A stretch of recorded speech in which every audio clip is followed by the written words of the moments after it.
There are moments in life when effort no longer explains the outcome. You work, you plan, you sacrifice, you stay disciplined, and still, something invisible resists you. Not failure, not chaos, resistance. Doors that should open remain sealed. Paths that seem prepared suddenly stall.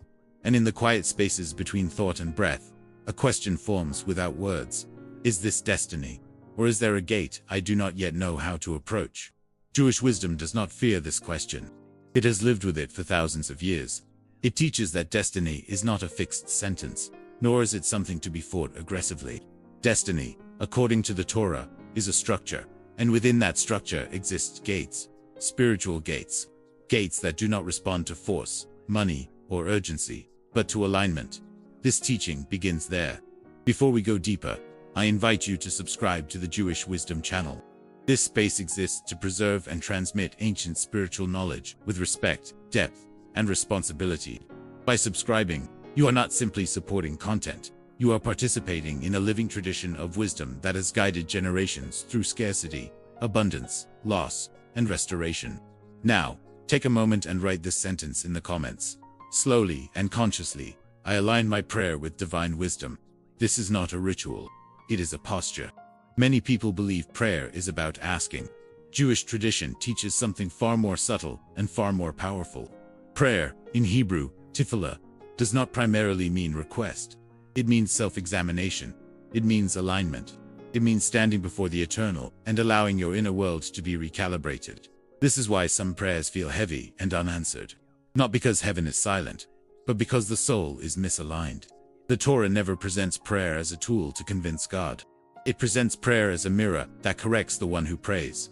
And when correction happens within, reality reorganizes itself without resistance. This is where the misunderstanding begins for many people seeking financial breakthrough. They pray harder, but live fragmented. They ask for provision, but speak from fear. They desire abundance, but operate in urgency. Jewish wisdom would say, the gate does not resist you. It does not recognize you yet. In the ancient worldview of the Torah, gates symbolize transitions. Between lack and provision, between effort and fruit, between preparation and arrival. Gates are never random. They open when there is correspondence between what is happening inside the person and what is meant to unfold outside. This is why the patriarchs did not pray like beggars. Abraham did not plead for wealth. Isaac did not panic during famine. Jacob did not rush destiny. They aligned themselves and gates responded.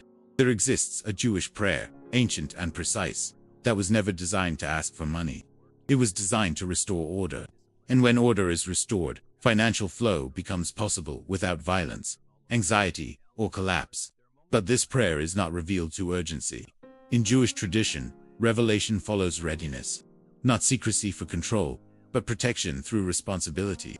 A truth given before the vessel is prepared becomes distortion. This is why the sages wrapped spiritual principles inside stories, laws, and rhythms of daily life. Wisdom was never dumped. It was cultivated. This teaching follows the same path. At this stage, you are not meant to memorize words. You are meant to recognize a condition. The condition of alignment. Because without alignment, even sacred words become empty sounds. The gates we are speaking about are not metaphorical. Scripture speaks of them repeatedly. Gates of blessing, gates of favor, gates of increase, gates of peace. And the Torah is clear. These gates respond to order, not desperation. This is why money alone cannot open them.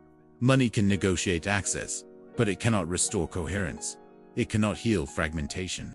It cannot align timing. And without alignment, wealth becomes fragile, temporary, or destructive.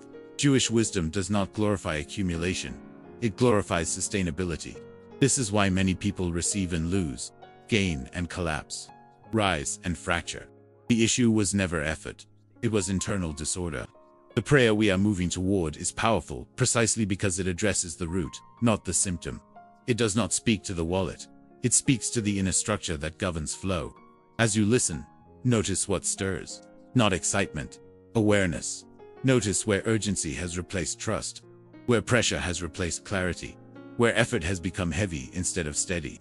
These are not failures. They are signals. Jewish tradition teaches that when flow stops, the first place to look is not the outside world, but the internal posture. Doors do not close to punish. They close to preserve order. This is why destiny feels rigid only when alignment is missing. When alignment returns, destiny becomes flexible. Do not rush this moment. Let the tension soften. Let the mind quiet. Let the soul catch up with the pace of your life. Because this teaching is not about forcing destiny to obey you. It is about learning how to stand correctly before it. And when that posture is restored, gates that once felt immovable begin to respond quietly, naturally, without struggle. Hold this truth gently as we move forward. Destiny is not broken. The gate is not hostile. Alignment is the missing language. And when prayer speaks that language, doors open that effort never could. Here, the teaching moves from atmosphere into revelation. Not as a shock, not as spectacle, but as recognition. Because what is revealed now has always been present in the text, hidden in plain sight, waiting for the reader who no longer seeks shortcuts.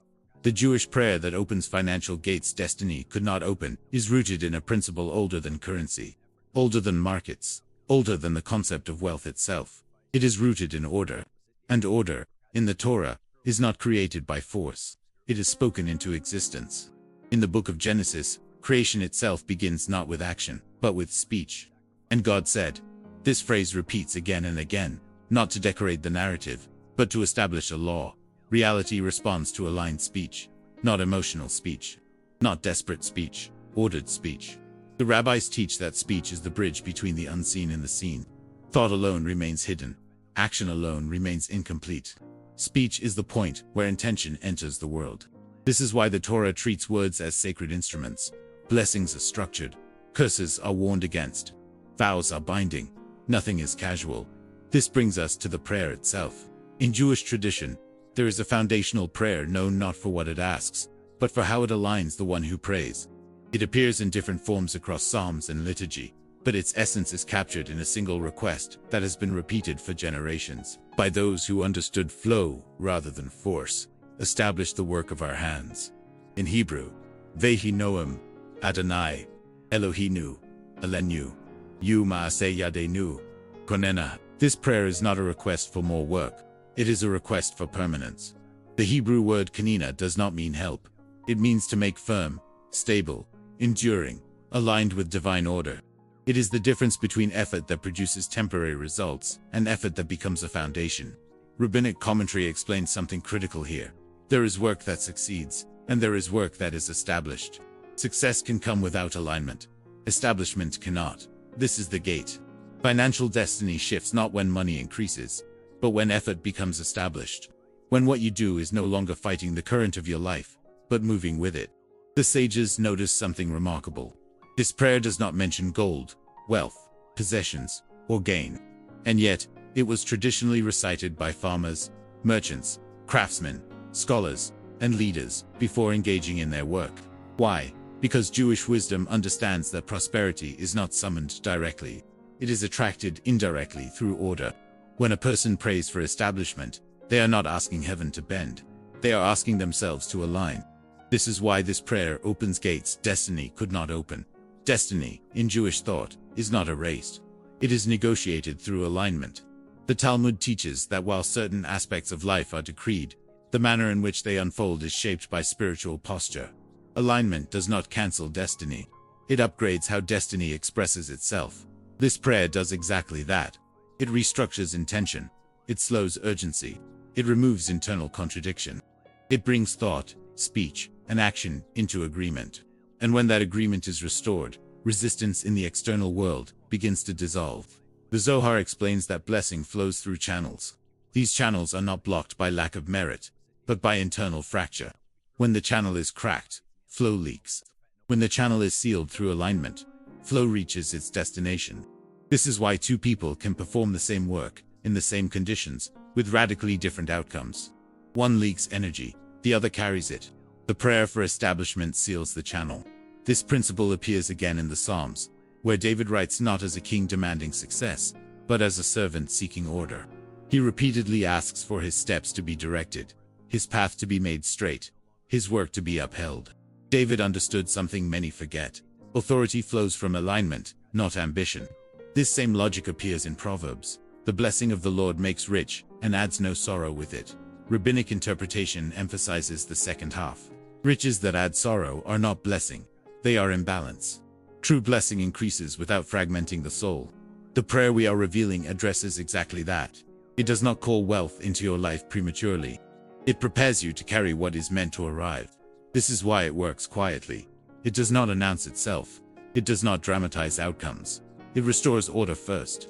This is also why this prayer has been preserved in liturgy, rather than isolated as a formula. Jewish wisdom does not extract power from context. It embeds it in rhythm, daily prayer, weekly cycles, seasonal awareness. Alignment is maintained, not performed once. When this prayer is spoken with understanding, it does something subtle but profound.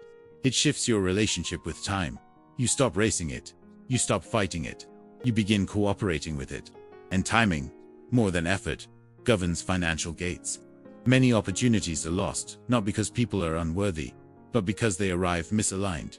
Too early, too late, too fragmented to recognize what is opening.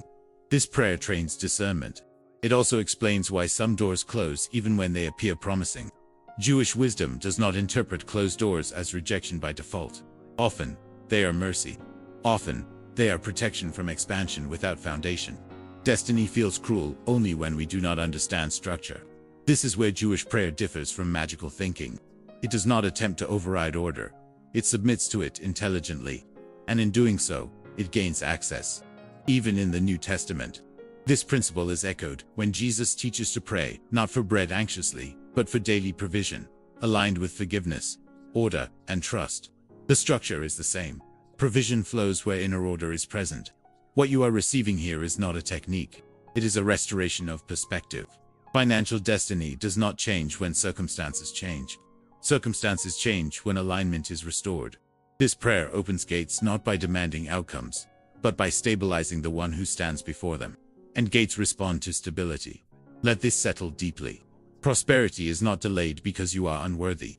Doors are not closed because heaven is cruel. Often, alignment is simply incomplete. And when alignment returns, destiny becomes responsive. This is the heart of the revelation. When revelation is true, it does not remain elevated above daily life. It descends.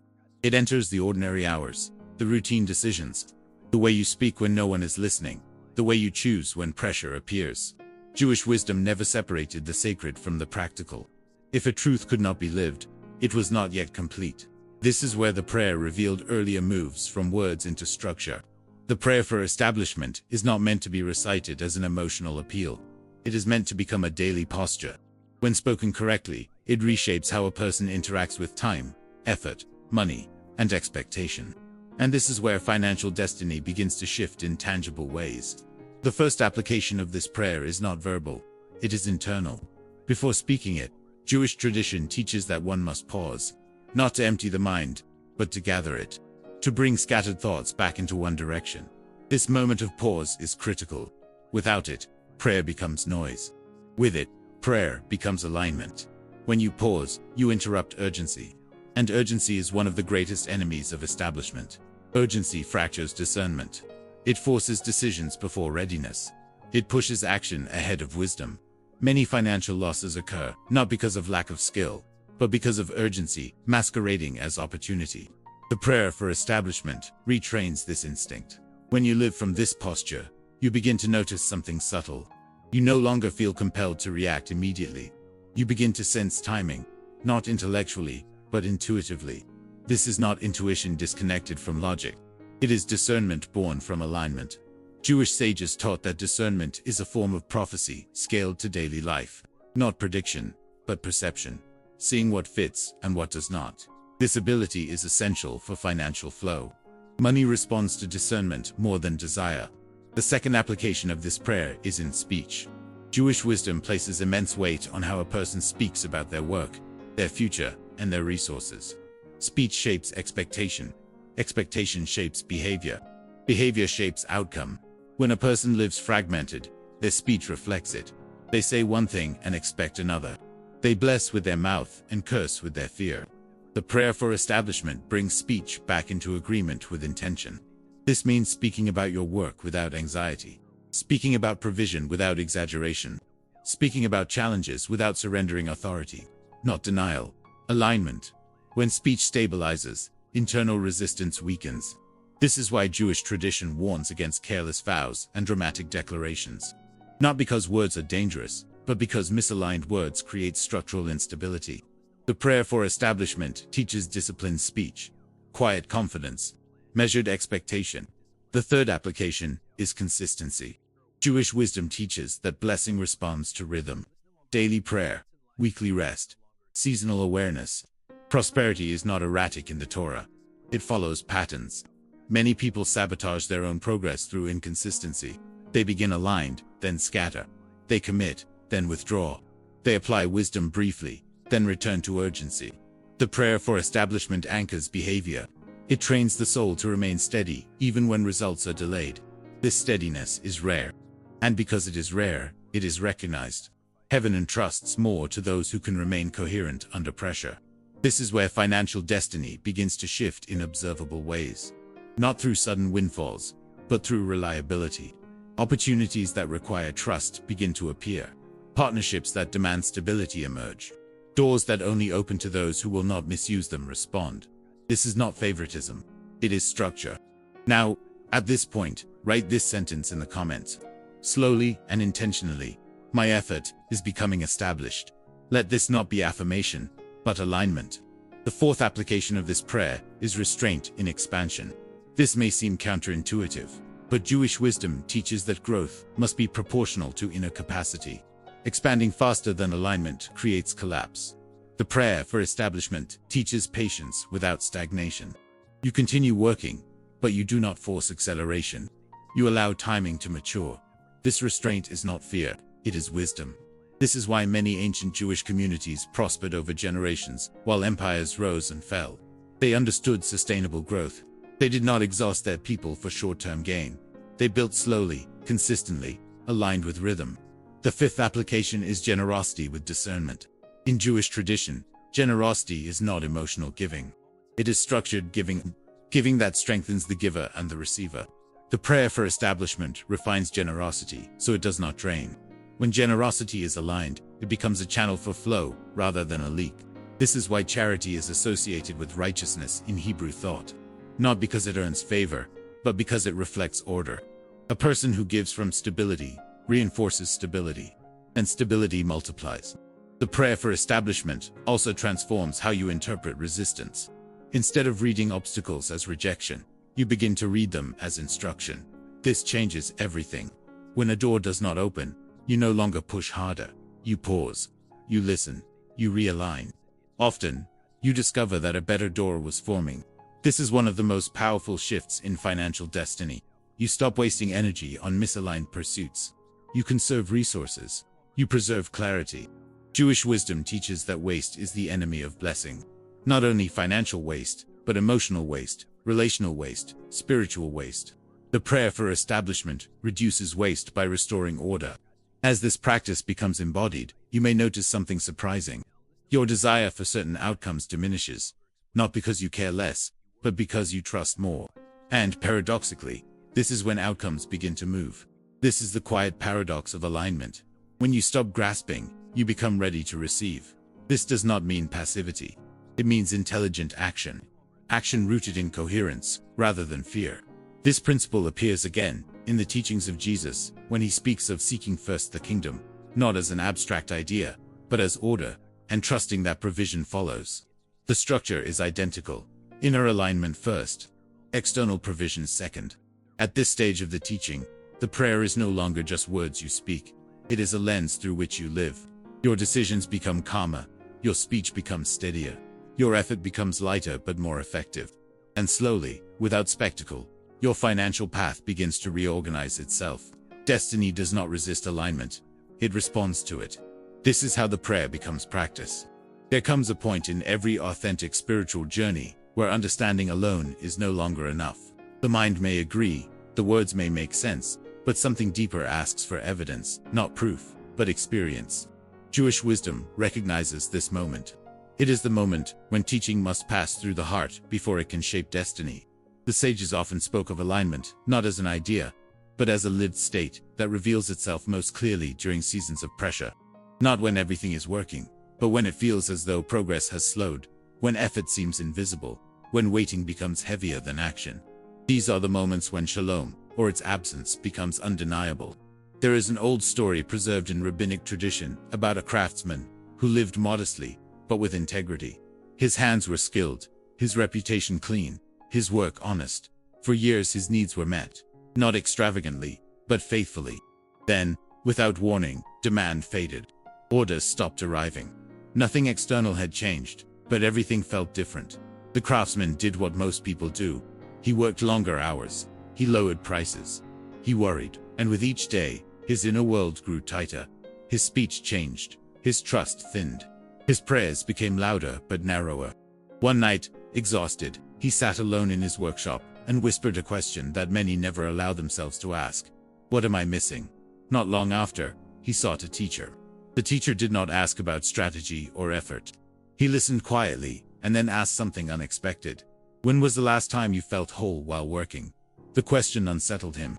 He realized that while his hands were still skilled, his spirit had fractured. He was working, but not aligned. Acting, but not at peace. His labor had become heavy because his inner order had collapsed. The teacher said only this: restore the alignment. Let the work become established again. Nothing dramatic followed. No miracle contracts. No sudden windfall.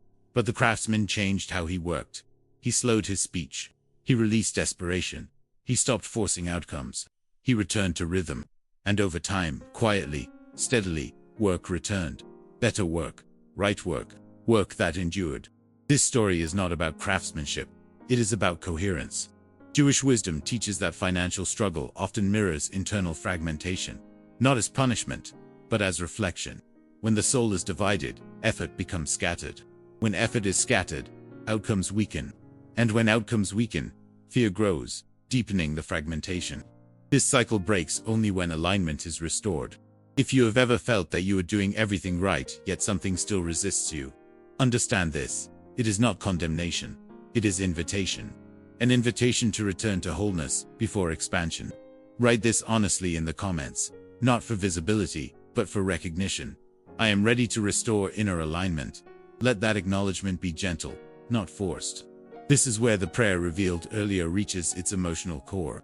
It is not about control. It is about surrendering urgency without surrendering responsibility. Acting faithfully while releasing fear of outcome. This posture is rare. And precisely because it is rare, it is powerful. Jewish tradition understands something modern culture often forgets. A person cannot carry peace and panic at the same time. One will always silence the other. And the one you choose determines which doors respond to you. When panic governs, doors resist. When alignment governs, doors recognize. This is not mystical exaggeration. It is observable reality. Even the prophets experienced this tension. Elijah did not hear the divine in the fire or the earthquake, but in the stillness. The stillness was not passive. It was aligned. An alignment made revelation possible. The same principle governs provision. If you are listening to this and feeling both hope and discomfort, that is a sign of honesty. Transformation is rarely comfortable at first. It asks you to release identities built around struggle, urgency, or survival. It asks you to trust structure rather than pressure. This is where faith becomes embodied. Faith, in Jewish and early Christian understanding, was never denial of reality. It was trust expressed through disciplined action. Planning without panic. Working without fear. Waiting without collapse. This is the posture that changes financial destiny. Not overnight. Not dramatically. But permanently. If this teaching resonates emotionally, respond in the comments with this sentence: I choose faith over urgency. Let that be your quiet declaration. At this point, all elements converge. Prayer, effort, timing, emotion, destiny. None of them operate independently. When one is misaligned, all are affected. When one is restored, the system begins to heal.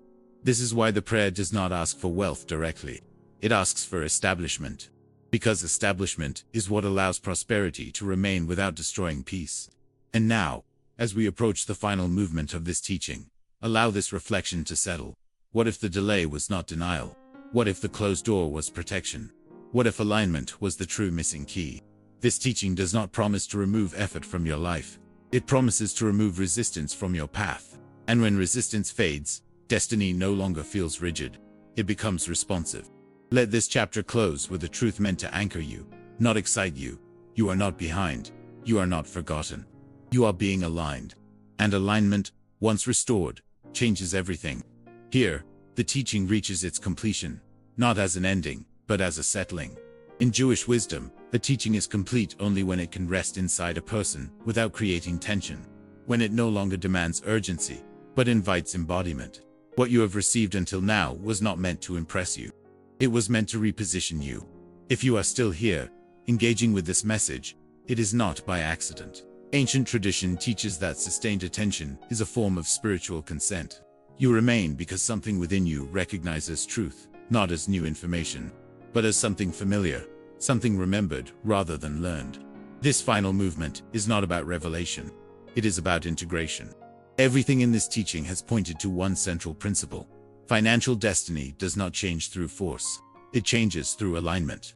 Not alignment as a feeling, but alignment as a structure, where thought, speech, action, timing, and trust stop contradicting one another. When contradiction ends, resistance weakens. This is why Jewish wisdom never rushed people toward outcomes. It prepared them to carry outcomes without fracturing. The sages understood something deeply compassionate. An unprepared soul experiences increase as pressure, not blessing. That is why heaven delays not to punish, but to protect. If you have ever felt that your progress was slower than your effort deserved, consider this gently. Perhaps what was being built was not the result, but the vessel. The prayer you encountered earlier was never intended to manipulate destiny. It was designed to stabilize the one standing before destiny. And this is where its true power lies. Once alignment is restored, something subtle but profound happens. You stop negotiating your worth with circumstances. You stop measuring yourself against delays. You stop interpreting closed doors as verdicts against you. Instead, you begin reading life with discernment. Discernment replaces desperation. Patience replaces urgency. Consistency replaces anxiety.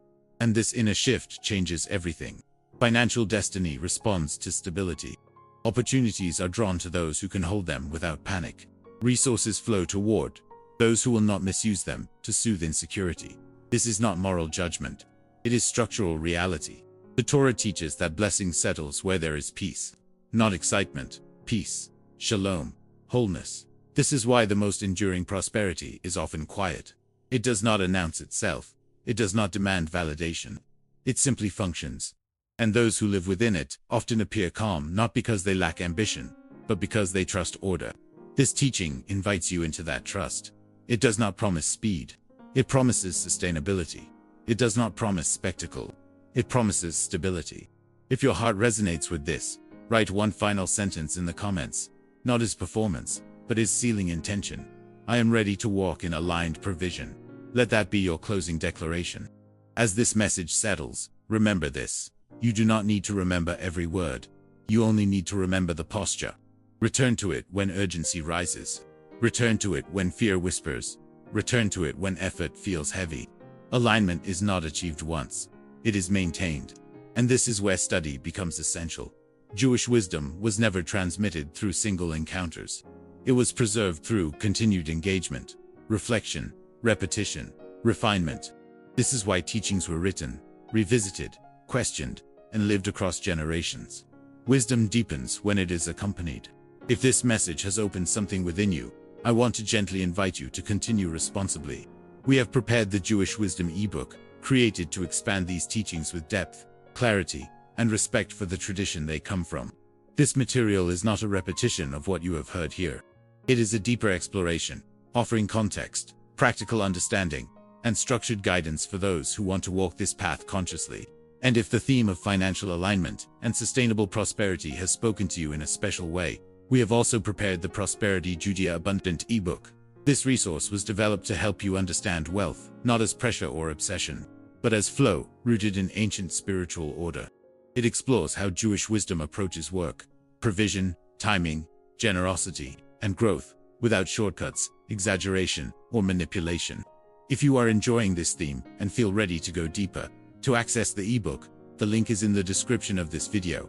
Take it as a continuation, not a demand.